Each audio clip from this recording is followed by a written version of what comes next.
व्यायाम करत असताना पहिला 1-2 दिवस थोडंसं त्रास झाला. नंतर माझे जे स्नायू आहे ते इतके फ्री झाले, इतके रिलीफ झाले तर मी काही करू शकतो. पहिल्यांदा बघितलं आहे स्टाफ करता हे सर्व अक्षय एवढा हे करतोय, मला फार त्याचा अभिमान.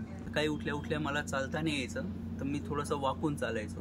तर या एक्सरसाइजमुळे मी आता सकाळी सकाळी जे उठायच्या पहिलेच जी एक्सरसाइज करून घेतो, पाय फोल्ड करून मध्ये घेणं, तर त्याच्यामुळे मला खूप फरक पडला. तर आता मला वाकून चालण्याची अशी गरज नाही पडत. जी 1-2 मिनटं मला तकलीफ व्हायची उठल्या उठल्या, आता ते बरंचसं 99% क्लिअर झालेलं आहे. थोडंफार आहे तर आता शिकवलंय रुटीनमध्ये आल्यानंतर मला वाटतं का ते 100% पूर्ण. मला पहिले पोटकांचा त्रास होता, आज बऱ्यापैकी कमी झाला. Ma'am, Harshada ma'am, Pallavi ma'am आणि अर्चना मॅम यांनी जे आम्हाला काही स्ट्रेचर्स वगैरे काही शिकवले, खरंच खूपच छान शिकवले आणि त्यांचेही खूप खूप मनापासूनही आभारी. आणि जे काही बॅक पेन वगैरे होत होते त्यांनी आम्हाला ते अप्पर बॉडी उचलू नका हा. वरचं शरीर काहीही उचलायचं ना. पोट आत घ्या.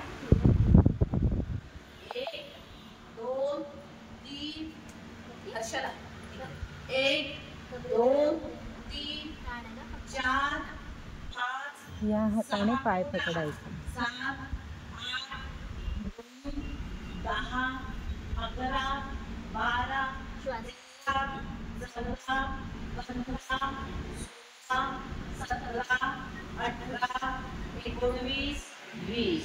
हळूच पण पाय खाली सोडून द्या.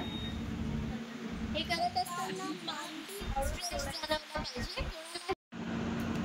परत पोटात हळू सोडा. आता आपलं मन आपल्या दोन्ही पायांचे अंगठे आणि आजूबाजूचे बोटं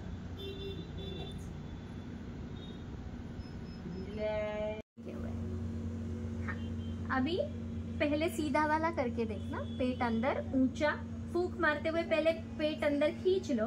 पायाचा अँगल थोडा जवळ पाहिजे. अजून फोल्ड. हा, अजून फोल्ड. पंजा पूर्ण टेकलेला, पंजा पूर्ण टेकलेला. हा, आणि दोन्ही पायात गॅप, दोन्ही पायात गॅप थोडा, पंजात गॅप.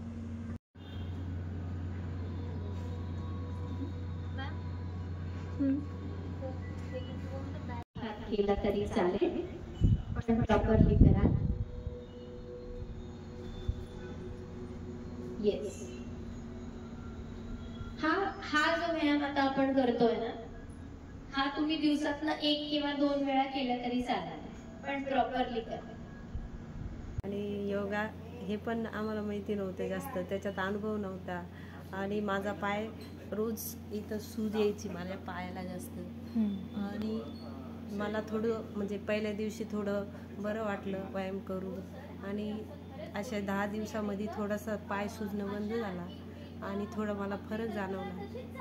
आणि मला असं वाटतं की व्यायामाने बरं होतं तर रोज करायला पाहिजे.